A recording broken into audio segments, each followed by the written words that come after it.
Relisha. That's a nice name.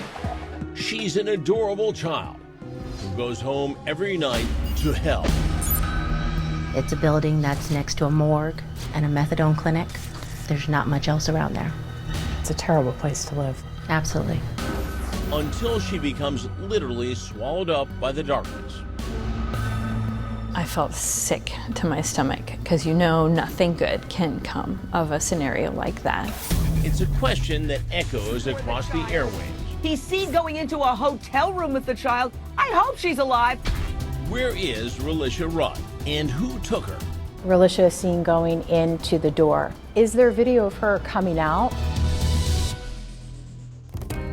Relisha is a charming 8-year-old with a life as hard as it comes. She lives in a homeless shelter in Washington, D.C. with her mother and 3 younger brothers. But her mother, Shamika Young, says the little girl can brighten up a room, even under the worst circumstances. Do your dance, Relisha. Keep on. Go ahead and do your dance. Get it, little mama. Lovable, kind-hearted, friendly. She's real sweet. Can you smile and say, all kids need a place to play? All kids need a place to play. That's wonderful. But now, this bright little star of her school video is at the center of one of Washington, D.C.'s biggest mysteries. She's missing, last seen in this surveillance video, disappearing into a hotel room with a man who had cared for her before. We know that the family described him as her godfather. But now, both Relisha and her so-called godfather have mysteriously vanished. We know that there were some concerns. Teresa Vargas of the Washington Post has covered every angle of the story and says there was always a secret world of fear hidden beneath Relisha's life at the shelter. She would tell people at her school, "Can I stay late?"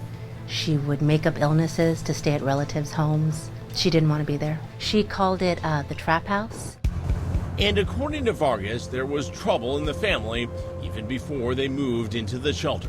Child Protective Services had looked into, I think as early as she was 2 years old, so she was still a toddler when alarms were first raised. Sometimes she would go to school dirty and with her hair unwashed, and they would keep spare clothes there for her and clean her up before class. The after-school children's playtime project is Relisha's Life Raft, a place where she is safe and happy. Program director Jamila Larson remembers her well. She was just a joy. Our volunteers absolutely loved having her in our program. Can I ask you a question? How old are you now? 8.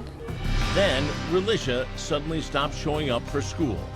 There is a 2 to 3 week period when we are not exactly sure where Relisha was, who she was with. Investigators find that she has been excused for an illness. At least that's what it seems. We know that there were calls made to the school as far as excusing those absences, saying that she was in the care of a Dr. Tatum.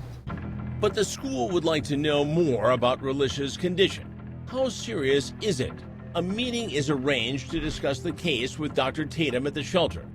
Mysteriously, the doctor never shows up. And that leads to an alarming discovery. Next, the chilling true identity of the man calling himself Dr. Tatum. He spent time in prison. He did, several years. A social worker actually goes to the shelter and asks around and realizes the only Tatum there is Khalil Tatum, a custodian.